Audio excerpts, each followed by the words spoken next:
Hi, good evening. There's so many people here, it's really great. Thank you for coming. Some of you have had a long wait, so you're going to get quite a long paper. I hope that's some reward. Begin with a quote from Tagore. To study a banyan tree, you not only must know its main stem in its own soil, but also trace the growth of its greatness in the further soil. For then you can know the true nature of its vitality. In temples and sacred places, where most commonly it's found, nothing grows under the banyan tree. The plant begins life growing on other trees and eventually envelops them utterly. The branches and leaves come to form a dense canopy so luxurious that sunlight cannot struggle through. Moreover, new nodal roots appear, eventually giving rise to a circle of trunks that can be 200 meters in diameter and 30 meters high. Other plants had better seek to grow far away, where the soil is fresh and they can reach the light. This, roughly, is the view amongst the majority of contemporary philosophers of the philosophy of Ludwig Wittgenstein. Striking, impressive, powerful, but also paralyzing, alienating, sterilizing, a philosophical strangling fig that for a time so dominated the landscape as to produce a philosophical monoculture. It's been thought best to get out from under Wittgenstein, to plant new ideas elsewhere and see what grows. This evening I want to show you why this is bad botany and bad philosophy. I want to show you why Wittgenstein matters. For it's true that the banyan tree is to be found in temples and sacred places, but that's only because these are also gathering places which provide shade from the midday glare.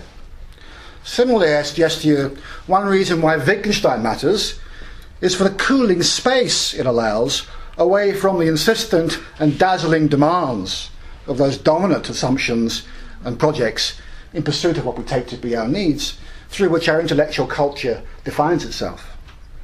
It's true too that the banyan tree strangles the trees it grows upon, and other plants won't grow there. But what matters ecologically about the banyan tree are not the leaves and branches, but the root system. For those roots work to enrich the soil over huge distances. Similarly, one thought I hope you'll take away from this evening is that the reason Wittgenstein's philosophy matters is because of what has been its unseen, because underground, and unnoticed, because unhurried, nurturing of new species of thought, which can only grow at all because the soil over a wide area has been cleared and then enriched. In short, the background theme to my ideas tonight is about why Wittgenstein matters, is that the vitality of his ideas has to be understood in terms of what Tagore calls the greatness in the further soil. Now, I dislike talks that begin with apologies, so unapologetically, here's what I'm not going to say tonight. I'm not going to give you a talking Wikipedia entry on Wittgenstein's life. For that, I heartily recommend Ray Monk's biography and my own portraits of Wittgenstein with Bloomsbury. It's coming out in the summer. Plug over.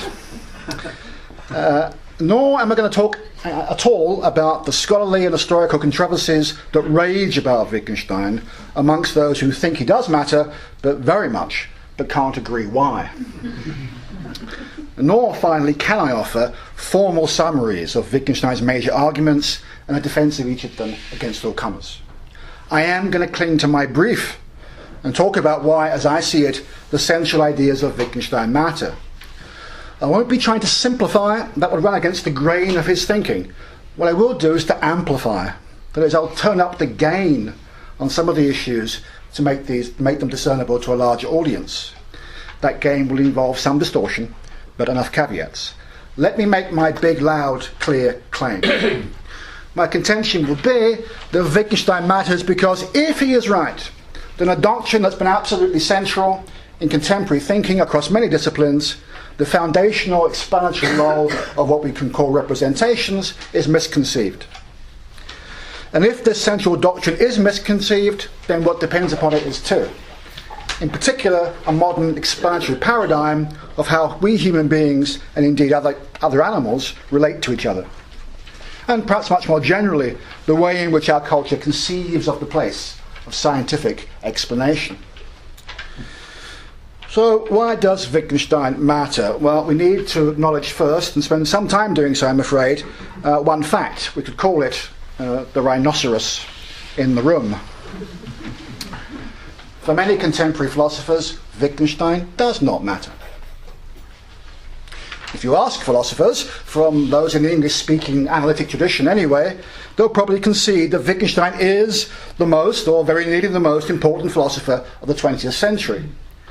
But the chances are, if you ask them to name one respect in which Wittgenstein is influential, they may very well be unable to tell you.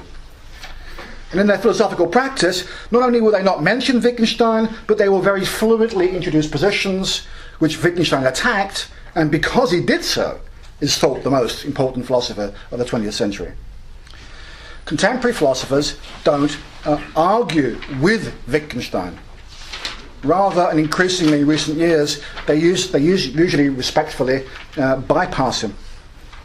Wittgenstein has then, in contemporary philosophy, a deeply ambivalent status. It is authority without influence. In fact, some contemporary philosophers, and indeed scientists, and indeed some very influential ones, who do think their ideas are shaped by Wittgenstein, won't often say as much directly. For they fear if they do, if they couch their ideas in overtly Wittgensteinian terms, they'll get pigeonholed and ignored, or will somehow weaken their own case.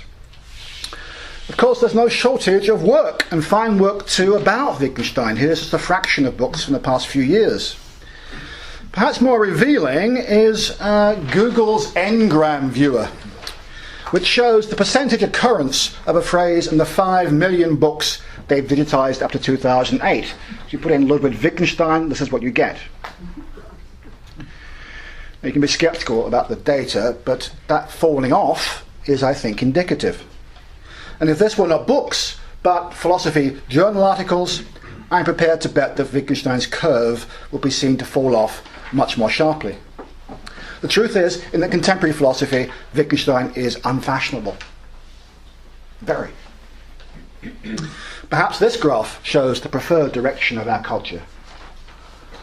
Wittgenstein, Richard Dawkins, Steven Pinker.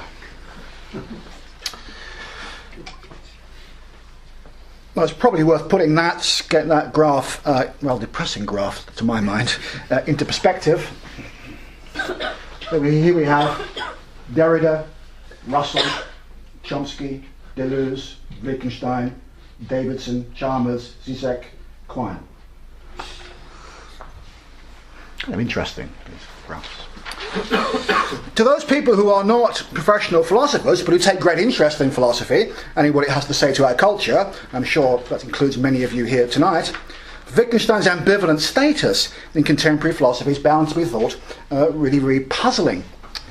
For the general perception outside professional philosophy is that Wittgenstein is surely the very model of a great philosopher.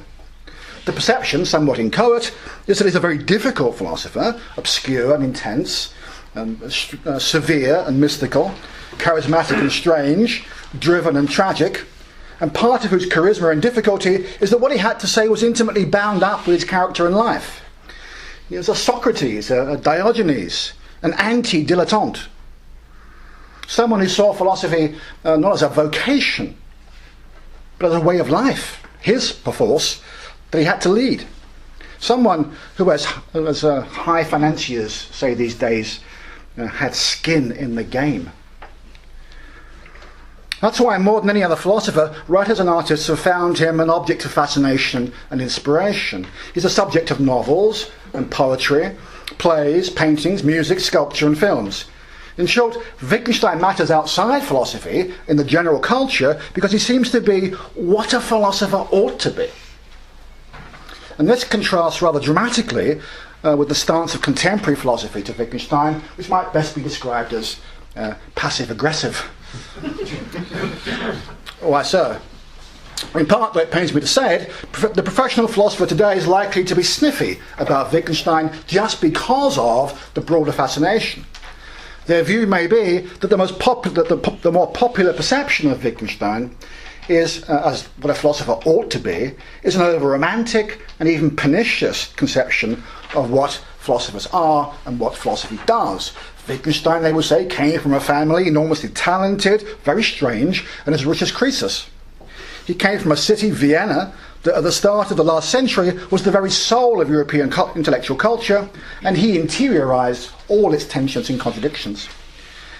He emerged from a background in which it was possible to be at once sui generis and yet somehow deeply representative of a more centrifugal European culture. That world now seems a very far away place. Today, actual philosophers have jobs to keep, managers to please, and ref impact statements to make. We come from ordinary places and live in a bigger, more complicated, centripetal world.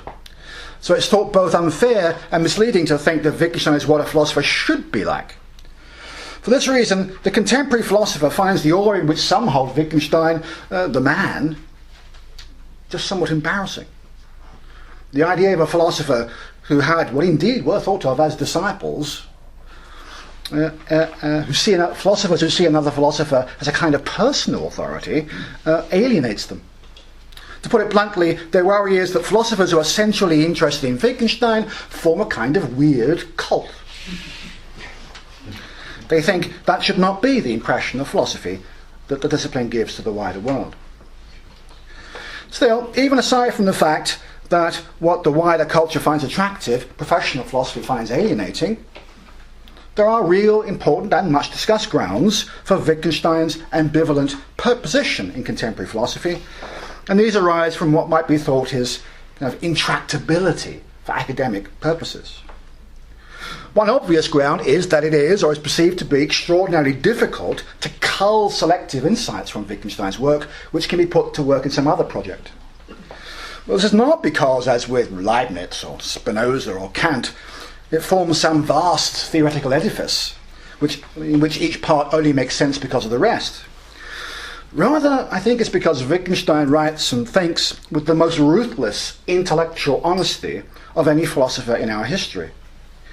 It is, for that reason, both in intricate detail and at the largest possible scale, intensely self-critical philosophy. To read his masterpiece, Philosophical Investigations, is to have an intensely palpable sense of a thinker in the act of philosophical inquiry. And yet at the same time, we cannot, as readers of Wittgenstein, be merely the passive audience for this drama. For to read the Investigations as it should be read is to engage in an essentially participative endeavour, in which we must find our own place amongst the myriad voices that enter, have their say and exit, call from off stage, return again in different garb with new parts. We are invited and must accept to be one of the players. And so we have to try and read it as honestly as it was written. And as we struggle to follow the twisting and shape-shifting lines of thoughts, the apparently abrupt changes of topic, the multiple voices and changes in key and colour, we also have to try to pause to answer the questions, the hundreds of questions it asks. In fact, as someone once counted, there are 700... back one, I think, sorry. Missing one? Okay, that's okay. There are 784 questions asked in the Investigations. Of these, only 110 are answered. And of those answers, 70 are meant to be wrong. And more often than not, when we do answer those questions, we find the answer we want to give to a question that he asks us, or that someone asks us, comes naturally to us, but it's then anticipated and forms the subject of a next or near passage or remark. It's as if Wittgenstein already knew what we were thinking. This makes the experience of reading Wittgenstein a peculiarly intimate one. Also, as many have found, including, by the way, Dan Dennett, one that's exhilarating and liberating. But having gone through that process, it's hard to stand back and then say, well then, what we learned was such and such, or oh, I can use that idea here in relation to this current debate or issue. In this respect, reading Wittgenstein is a bit rather like engaging with works of art. It's a process deeply resistant to paraphrase, of having its content cast in another form, of being repurposed. And that leads to a second and much again discussed reason for the ambivalent position of Wittgenstein in contemporary philosophy. For one upshot of this profoundly self-critical process is Wittgenstein's claim that a great deal of what's passed for philosophical inquiry is the result of systematic confusion and error, arising from the philosophers' misunderstanding of our ways of thinking and talking. And worse, that a deal of that confusion and error is not just the result of philosophy having taken a wrong path, but it's intrinsic to the nature of philosophy, at least as then conceived. He rejects the idea that what philosophy should aim at should be the making of the kind of incremental but cumulative progress that characterises the sciences, and moreover objects to the sciences too, insofar, and this is very important I think, only insofar as they seem prone to the same confusions that he thought bedevilled philosophy. For Wittgenstein, the aim of philosophy is not truth but clarity. We'll come back to that, it's all right, okay. Don't worry. And this leads to the thought that really it would be better if we were able to stop doing philosophy. What we're aiming at is perspicuity, as it were, that we wish we were already free of the confusions which the urge to do philosophy itself produces. And of course, that's simply not a message that contemporary philosophers want to hear. For when we focus on that self-critical, therapeutic aspect of Wittgenstein's method, it seems that contemporary philosophers are being told to be constantly starting all over again, or worse, just to give it up. And of course then the worry here is that philosophy won't then in contemporary culture be able to earn its keep. For what, on such a conception, would be its impact? These sources of intractability are then part of the reasons for the dissonance between Wittgenstein and contemporary philosophy. Much amplified, the perception is that Wittgenstein is hostile to both philosophy and the sciences. Really, it couldn't be worse. My view, however, is that in terms of Wittgenstein's impact and relevance, it couldn't be better. What it seems to me is too rarely remembered is that Wittgenstein's critique is not just of a few philosophers, or indeed the philosophical tradition, or even just philosophy. Rather, he thought that the kinds of confusion and sources of error to which he systematically draws attention arise very naturally out of our ordinary habits and movements and threads of thought, and are therefore endemic not just to philosophers, but to all of us, including scientists, as soon as we begin to reflect at all. The temptations of these false pictures are present just at the moment when all of us take one step outside our life, or as we step, as it, so to speak, to the side of life and reflect upon it. Wittgenstein says that of these false pictures that our language repeats them to us inexorably. But of course language ultimately in Wittgenstein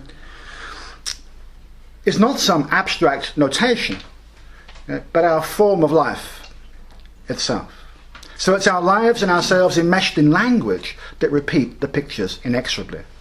And that thought, ironically, is deeply consonant with recent, rather disturbing discoveries in the cognitive sciences regarding the ways in which our thinking is distorted by bias and error, by illusory correlations and false polarizations, even when we think we are at our most clear-headed and rational.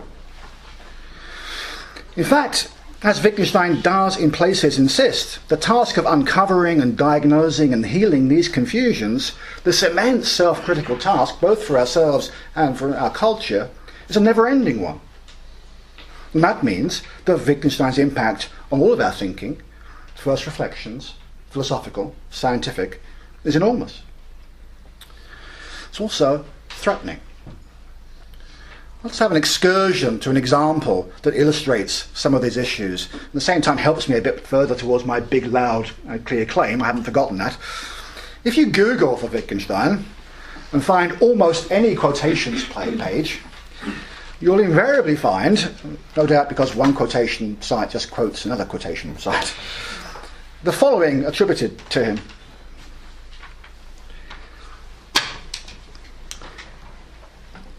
A man's thinking goes on within his consciousness in a seclusion, in comparison with which any physical seclusion is an exhibition to public view. Now, the more recent edition of the Investigations, new translation, has it slightly differently.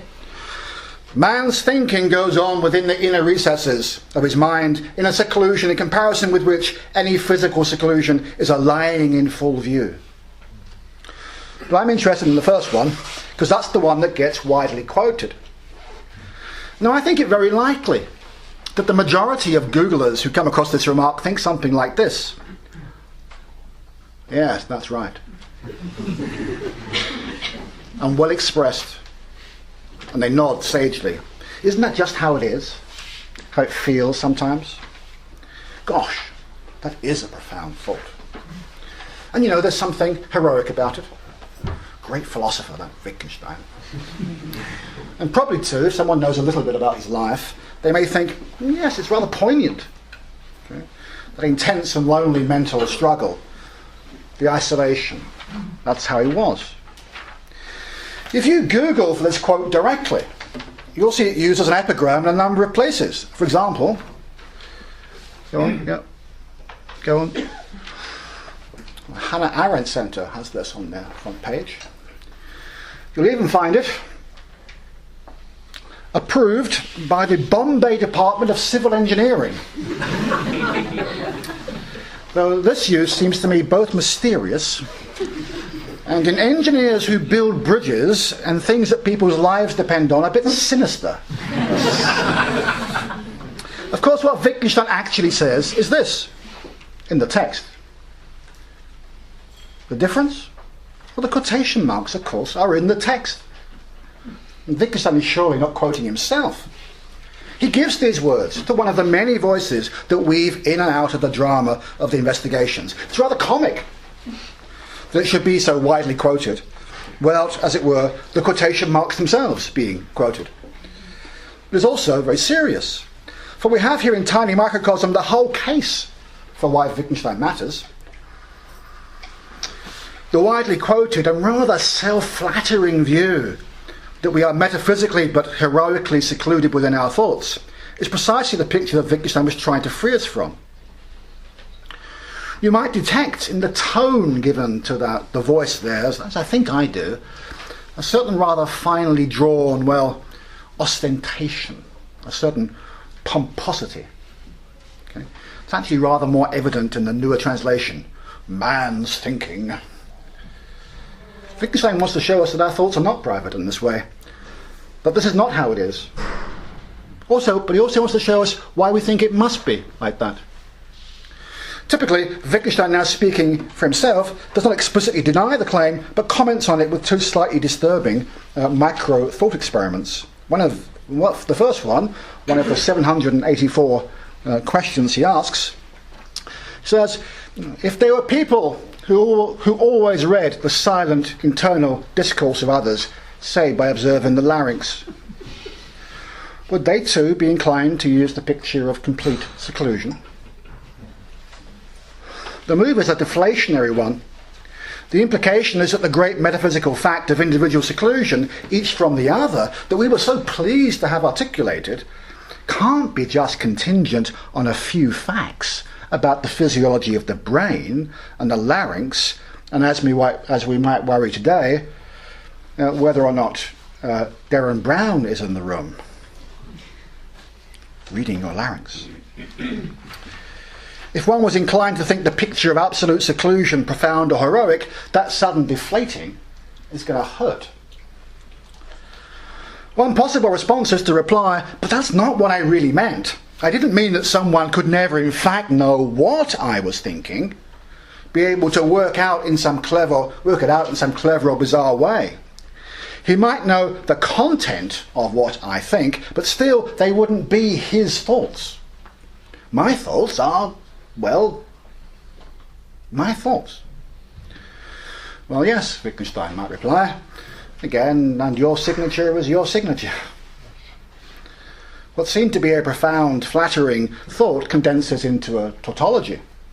The effect is oddly discomforting. And then Wittgenstein offers the converse micro-thought experiment. If I were to talk to myself out loud in a language not understood by those present, my thoughts would be hidden from them. That is, it may be that my thoughts are hidden not only because they take place my thoughts may be hidden only not because they take place in an inner room locked off from others. It's not the innerness or lack of it, but whether I am in fact understood or not, or do or don't want to be understood. A little later, after remarks about confessions and dreams and games of guessing thoughts, he writes,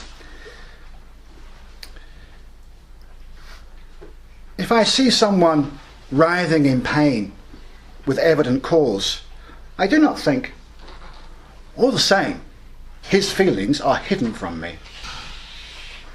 The thought here is, what kind of culture are we living in? What on earth has gone wrong in our reflections if we think it profound to say, in a paradigm case, that I don't know, can't know, that someone else is in pain? How have we got to that place? Do we ever, in a real case, outside of philosophical fantasy, behave like that? Perhaps we think, well, someone could pretend to be in pain. And so elsewhere, Wittgenstein tries to trace that thought back, asking, for example, whether I can know what someone is pretending to be, or that they are pretending, if I'm committed to a picture of absolute seclusion where I never know the genuine case.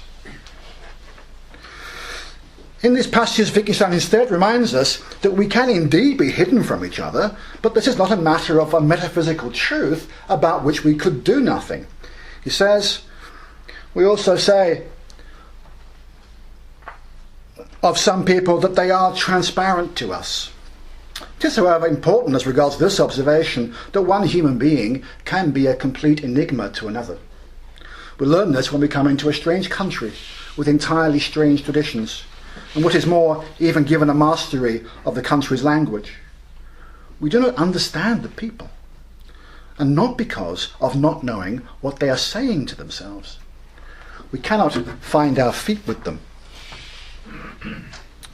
So the misquoted remark offers a picture of absolute seclusion, which is a little bit scary, but actually rather self-flattering. But for Wittgenstein, the actual human situation is both happier and unhappier than that. It's happier because there is not a metaphysical barrier to be overcome. It's unhappier than that because even when nothing is hidden, mutual understanding is not guaranteed. We might think here of the fantasy of telepathy, okay? Or this week's news. Look at the headline. Direct brain-to-brain communication, making language unnecessary. This is sold to us as a miraculous demolition of a metaphysical barrier, a barrier across which language allowed us to shout, but even then barely hearing each other. Without the supposed barrier, we wouldn't need language to shout over it. Fine then, let's speak to each other not in English, but in supposing there to be such a thing in Neuralese.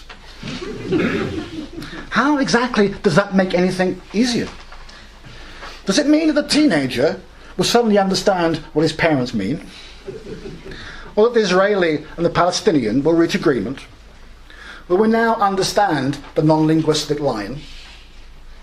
And of course, if brain-to-brain communication is not a kind of language, then how can anything be said? And if it is a kind of language, why is it better than, say, English? Does it have more words? If we follow him, Wittgenstein takes us here to an uncomfortable place. In these passages, he draws our attention to the contingency of our mutual understanding. The idea that we are always metaphysically isolated from each other, an isolation that he says semi-sarcastically, makes physical isolation seem like a display, is a sublimation of the uncomfortable fact that there is no guarantee that we will go on making sense to each other and of each other. That there are kinds of failure to understand which are much deeper and more difficult than failing to understand what the other says or what they think. And that there are therefore correlative obligations, perhaps painful and onerous ones, to avoid those kinds of failures. Human communication can be hard, but not because the easy way, thought to thought, is blocked off. That's not a way at all. And note too that in these passages Wittgenstein doesn't even address the question yet, implicit in the misquoted remark, that thinking just is a kind of internal speaking. But see how that idea in the news report, a bit hard to read perhaps there, leads to an idea of what education is. It talks about making the teacher irrelevant. It's a process of transmitting information from one brain to another, in which the actual teacher is the kind of inadequate conduit. Well, you may say, this is a journalistic piece, not serious neuroscience. But right now, that's the point. It just shows how easily in our culture these sorts of ideas come to us. So that we can end up thinking, as we did for a while, that it's the height of intellectual sophistication to believe that while computers might one day think, dogs don't. This excursion shows us in microcosm some of the ways that Wittgenstein matters. First of all, he's not arguing here directly with another philosopher or theory. Rather, he investigates a thought that comes to everyone very naturally. That no one can know what I am thinking, that only I know that. He doesn't argue directly with that. Rather, he gets us to see with reminders, little thought experiments, and other real examples too, here, but not always, in a rather deflationary, discomforting way, that actually we didn't really want to say that. So one reason why Wittgenstein matters is he does not just engage with issues that professional philosophers think important, but with patterns of thought that come naturally to very many of us, and which in various forms have ended up in philosophy and in the sciences. He also shows, I think, if we think about what he says, how those issues are tied up with deep currents beneath the surface of our culture. In this case, that the idea that our failure to get along in peace, or our being enigmas to each other, are not just matters of knowing what the other thinks, are not, in other words, an epistemological failure, to which there is an epistemological, perhaps a scientific or technological fix. We see here Wittgenstein's thinking is iconoclastic, it's threatening, and very often it breaks just those patterns and threatens just those thoughts, which the ordinary, honest person just coming to philosophy has, perhaps with some effort, just persuaded themselves are both true and profound. Let me now turn up the amplification and move closer to my big loud claim. Okay? Wittgenstein matters for two kinds of reasons. For how he did philosophy, but also for what he said in philosophy. Both matter because they show us there is something deeply wrong with our intellectual culture, and for that reason our culture more generally. But now let's put aside how he did philosophy and concentrate on the what. We could say what Wittgenstein said philosophically centrally concerns the nature of mind. In order to talk about mind, he needed to talk about meaning. In order to talk about meaning, he had to say an awful lot about language and logic, and that led him finally to talk about the role of propositional thought in our most basic beliefs about the world, to questions about certainty. Of course, the truth is, there's no right way of characterising the order of Wittgenstein's concerns. As he says himself, he is crisscrossing the same landscape in different directions, all the time offering sketches, partial and incomplete, of what he finds. Here's where I'm going to amplify. Okay? The most fundamental view held by contemporary philosophy and the cognitive sciences is that the concept we really need to explain the nature of mind and meaning is that of representation. Let me explain that a bit. Let me build it up for you so it makes sense for those of you for whom that might be a bit of a mysterious statement. I look around the room and I say, the room is full of people. Well, by making those sounds, I say what? Well, that the room is full of people, of course. To say something, that the room is full of people, is to represent the way the world is here, that fact. The sentence represents that fact, and not just that English sentence, all these sentences too.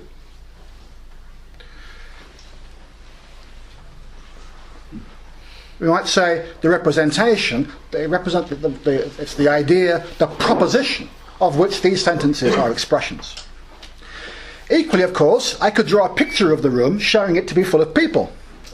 Or we might say the representation, the idea, the proposition, I could do a picture of the room showing it was full of people, or I could arrange some cups on the desk, with each cup standing for a person, and so on. We might ask, are there things I couldn't use to represent the fact that the room is full of people? For example, could I whistle it? Well, I could certainly signal to you that the room is full by whistling. One blast would do it. Perhaps we agree this in advance, but that would require us to talk to each other saying, so when I whistle, I mean... So a mere signal seems to depend on there already being representations. I could whistle in Morse code then, with short and long whistles. But in that case, I am again covertly relying on language, for Morse code is a code, and a code borrows its capacity for representing things from language. However, in fact, it turns out that there are genuine whistling languages, for example, in large parts of West Africa. So I could represent facts through whistling, only it's linguistic whistling. And now it's very tempting to say that that in general is what language does. Indeed, that this is what it's for. That we linguistic beings have the capacity to represent facts to each other and communicate those representations to each other in language. We can also communicate with each other how things are with us. For example, what we are thinking and feeling. And so we must too, therefore, represent what's happening inside us, how we feel. Of course, once you are on this path and are gripped by this picture, it's possible to find the fact that we humans do communicate a bit of a mystery. Here, for example, is an evolutionary psychologist who says, apes have rich mental lives, but keep their pictures of the world to themselves, like all other animals beside humans. Only humans tell each other in detail about events and scenes in the world. And this is something of an evolutionary puzzle, because giving information away would seem prima facie to be against the individual interests of the information giver. As you see, an ape's thinking goes on in his mind in a seclusion, by comparison with which human mental life is an exhibition to public view. It just seems that apes are more prudent.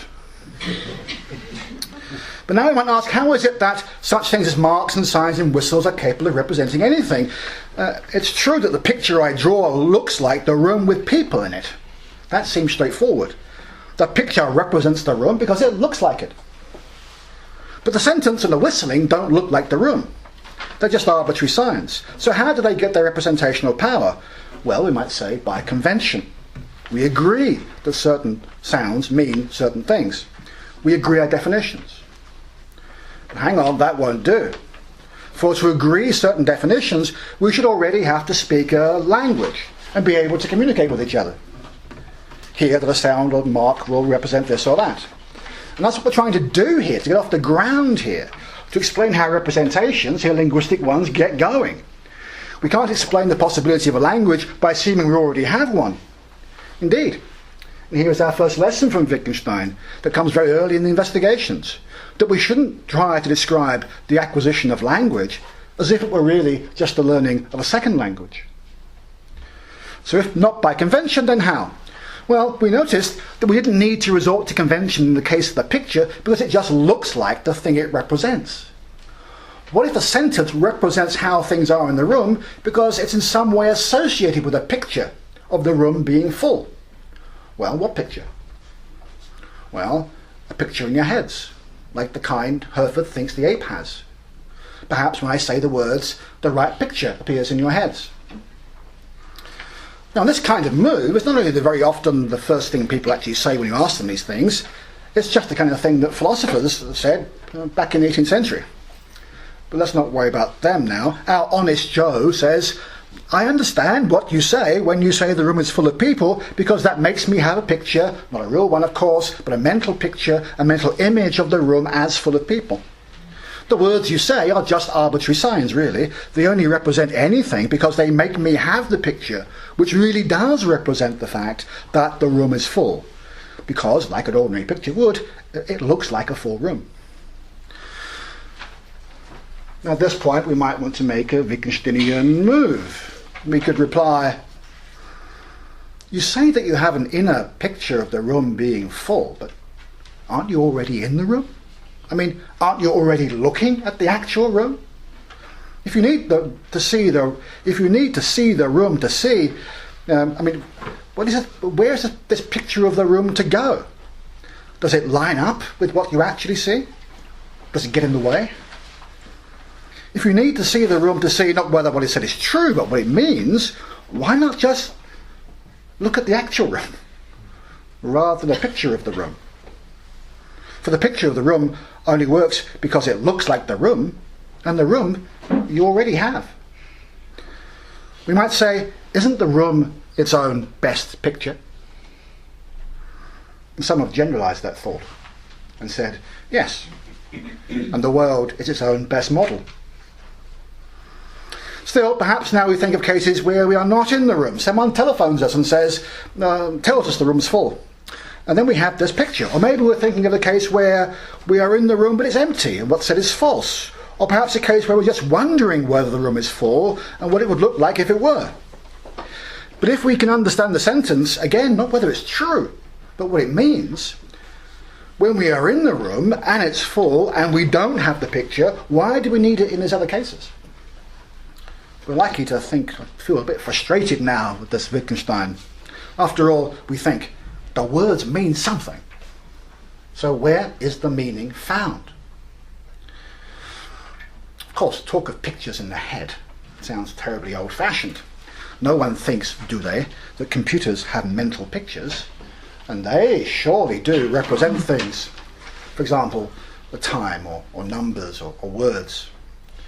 And it's just plain wrong to imagine there is someone in our minds, a homunculus, who sees such pictures. For then, how would we talk about how that homunculus represents facts to itself? But still, the general line of thought is surely right. If arbitrary signs, meaningless in themselves, are to represent anything, then they must do so in virtue of something that really represents intrinsically. What would do that? Well, the answer, dominant in our culture, is that intrinsic representations are mental representations. For what we see in our more sophisticated age is that visual resemblance is only an instance of the more general way in which one thing represents another. What really matters is the existence of some mapping that enables one thing, the representation, to be isomorphic with another, what is represented.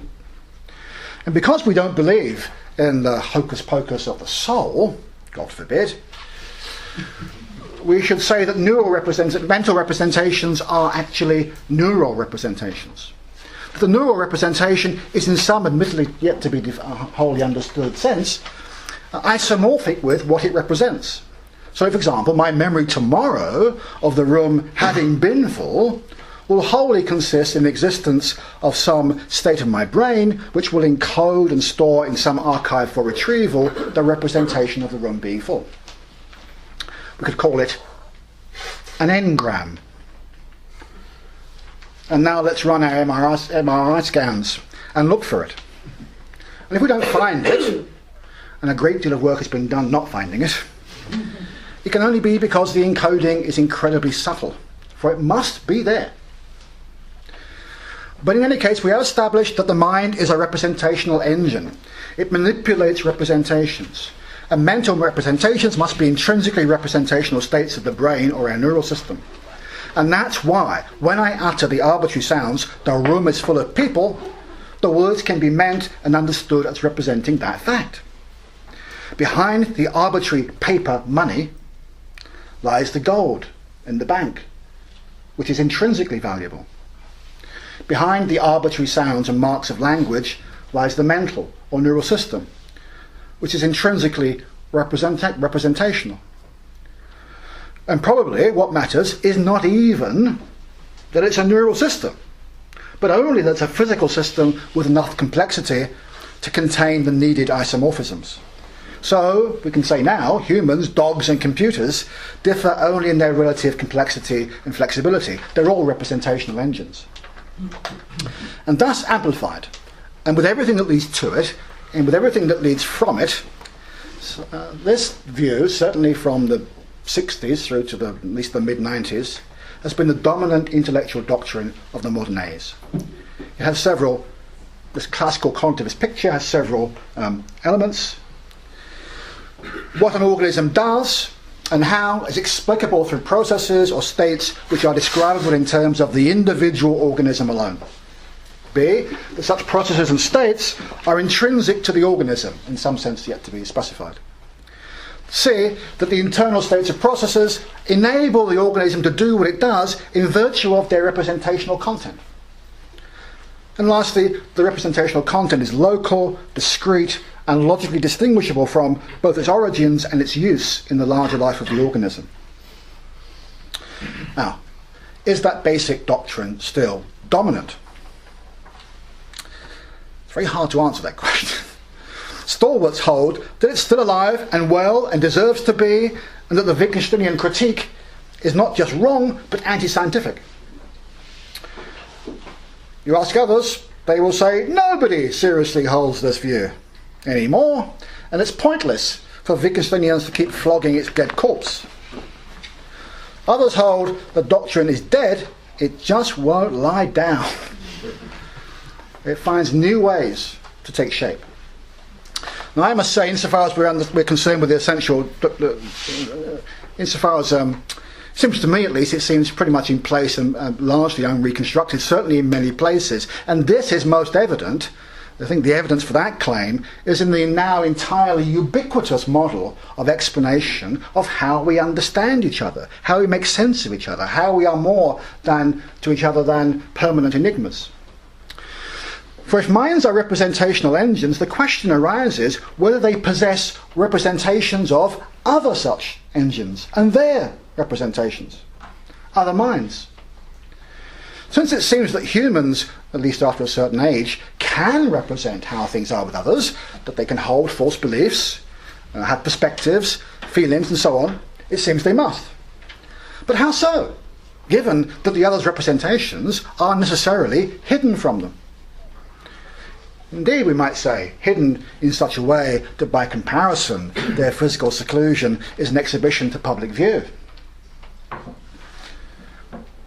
It follows that what's needed is an epistemological fix, a set of hypotheses, a theory, to get from what they observe, the other's behaviour, to what they cannot, the other's hidden representations.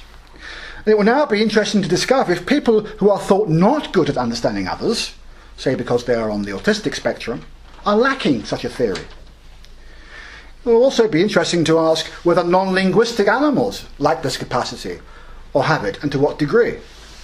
In fact, this way of thinking began with studies of primates and was only later extended to the human case. Thus we discover about vervet monkeys, this is a quote from Cheney and Seyfarth. The conclusion says, in some, it's about vervet monkeys, in some, many fundamental differences in social behaviour between human and non-human primates depend on the presence or lack of a theory of mind. Whether individuals can recognise their own knowledge and attribute mental states to others. Apparently, monkeys see the world as composed of things that act, not things that think and feel. Here, by the way, is a short video of vervet monkeys in which we are to believe they are seeing each other as things that act, not things that think and feel.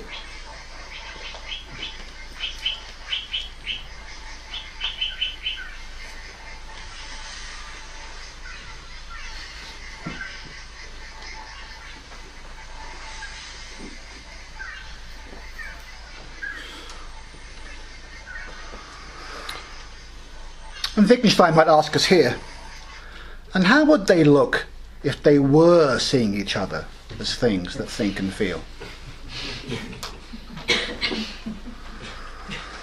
It will also follow that the fundamental problem for humans who do have the right theory about each other is whether the representations of the world, including others, are true, and how they can reliably acquire such true representations. And so we must think that the primary relationship of such representing beings to their environment is a matter of seeking knowledge. It is, to use the proper term, epistemic.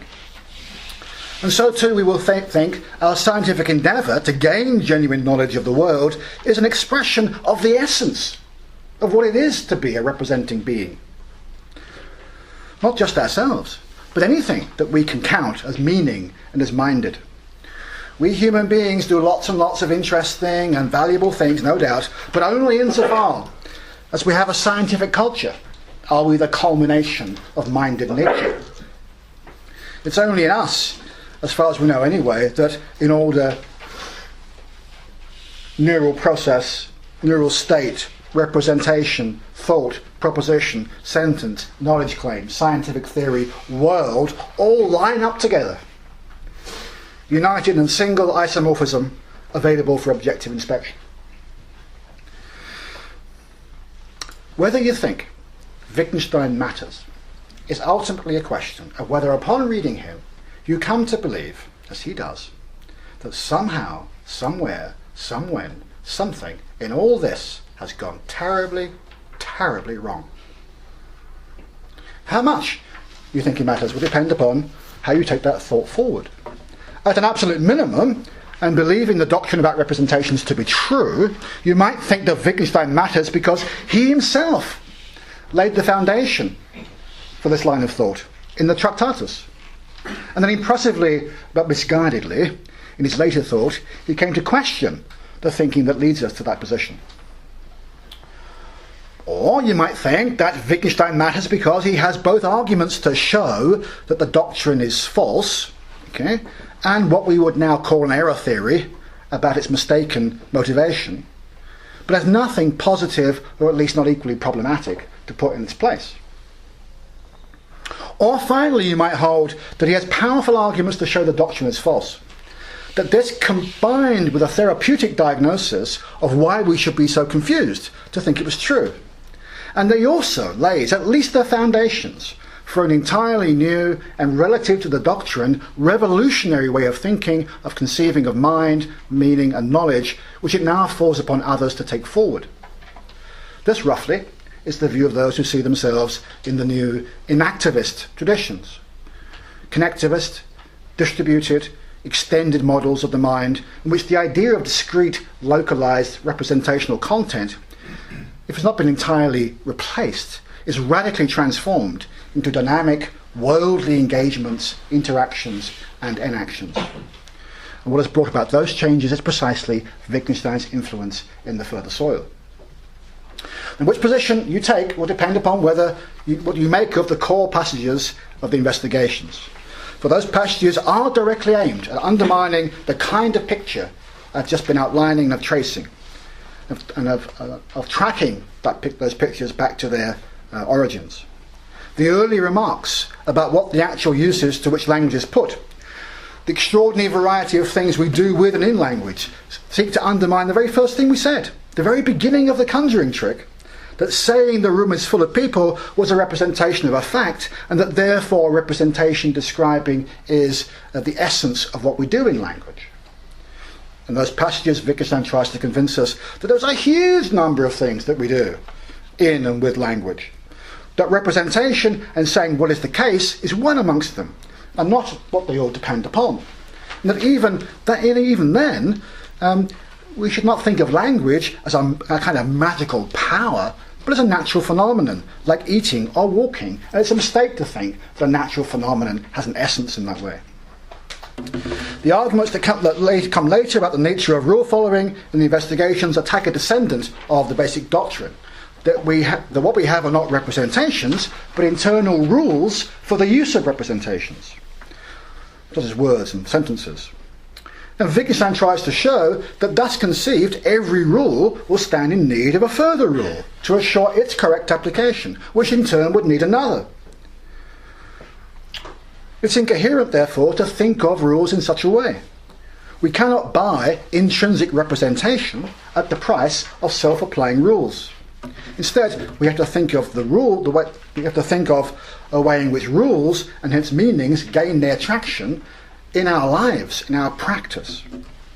And finally, the famous or infamous remarks about the possibility of a logically private language in investigations is aimed, inter alia, at the thought that even if internal representation did make sense, the pure representing individual could never establish in its own case, isolated from a potentially public practice, that the representations were being used correctly. Not because they wouldn't know, but because the notions of correct and incorrect here would lack traction. One of my favourite passages in Investigations 454, on which he says, how does it come about that this arrow points? Doesn't it seem to carry in it something extraneous to itself? Quotes now.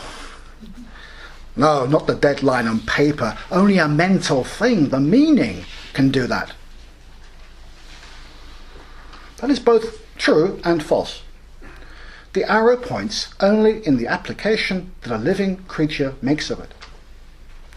This pointing is not a hocus pocus that can be performed only by the mind. We are inclined to say, when we mean something, there is no dead picture here, no matter of what kind, but rather it's like going towards someone.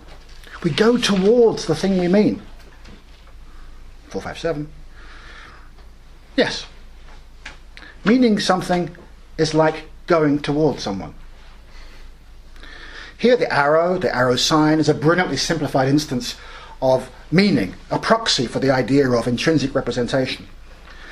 Wittgenstein's interlocutor claims that the arrow, merely as a mark, is incapable of representing anything, including a preferred direction. It's just a dead mark. It requires something else to breathe life, directionality into it. Wittgenstein agrees with that. But he rejects the claim that this meaning is supplied by something called the mind, that we just stipulate performs the trick of giving life to a dead thing, the hocus pocus. He then tries to capture what we want to say when we think about meaning something. He imagines us using as a simile the idea that when we think or say something, it's like going towards, going up to the thing we mean. And now, in a brilliant turnaround, Wittgenstein replies, there's nothing wrong with that at all, except the insistence that it's a simile. Meaning something really is like going up to someone. He is trying here to wean us from the idea of intrinsically representational, intrinsically meaningful statements or processes or facts that could at the same time be objectively accessible. Rather, he insists that intrinsic meaning, upon which representational capacities depend, only gets going in and through the shared practices and activities and interactions of living, embodied, we might now say, enacting beings, and is only visible in and through the lives and deeds of such things. Meaning is a matter of insider dealing. But if this is right, then the central doctrine of our intellectual culture, that there is a way to get at the intrinsic meaningfulness of science whilst putting into abeyance even so much as the idea that there is, as you might say, an inside to the world, that we can have an entirely objective account of meaning, is wrong. And showing that, if he has shown that, is one central reason why he matters, why Wittgenstein matters. For Wittgenstein, it is engagement, action, practice that give our dead sides their meaning. This is the application that a living creature makes, meaning as use. It's a picture of meaning that applies not just to we linguistic animals, but to us as animals, because we are animals, and mutatis mutandis, to all animal being. And now the job is to explore and extend, both conceptually and empirically, that new understanding, there in the further soil. A place to start might be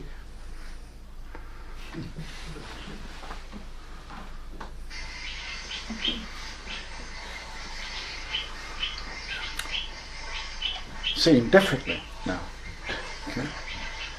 Okay, fine. So why then does Wittgenstein matter? Well, that's to answer this question in terms in which Wittgenstein himself might well have found distasteful. In a metaphysical key, as it were, what Wittgenstein tells us is that the perspective from within life, as we might say from the inside of the world, is not for sale to the highest objective bidder.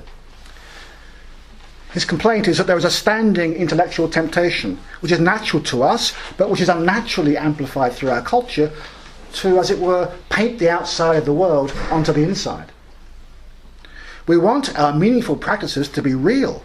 We don't think our capacity for meaningful thought and talk and action could be some kind of systemic illusion. But in our culture, our model of what it is to be real has been almost completely colonized by the sciences. We think that unless something is objectively describable, detached from any particular point of view, it must either be unreal or supernatural. It's not that there isn't, in a perfectly sane sense, an objective view to be had on our lives, on our moral and aesthetic life, on what it is to be a natural-minded creature. It's not that we shouldn't seek to investigate and understand such things in an unbiased or unmethodical way or be evidence-free, but rather that we should do all these things in a way which is not in thrall to a single conception of the real.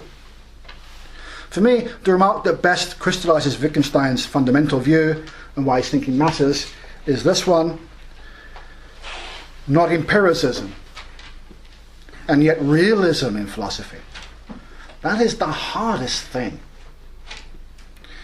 Empiricism here is many things, but centrally the idea that the world is wholly graspable from an objective view.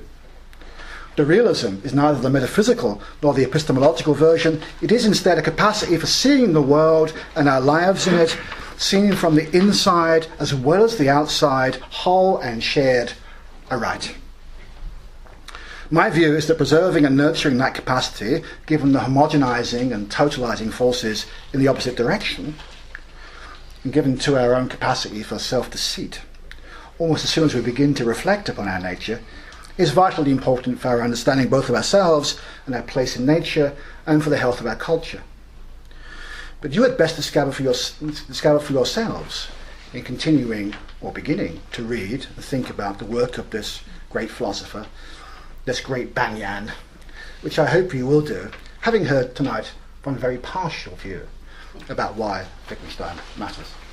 Thank you.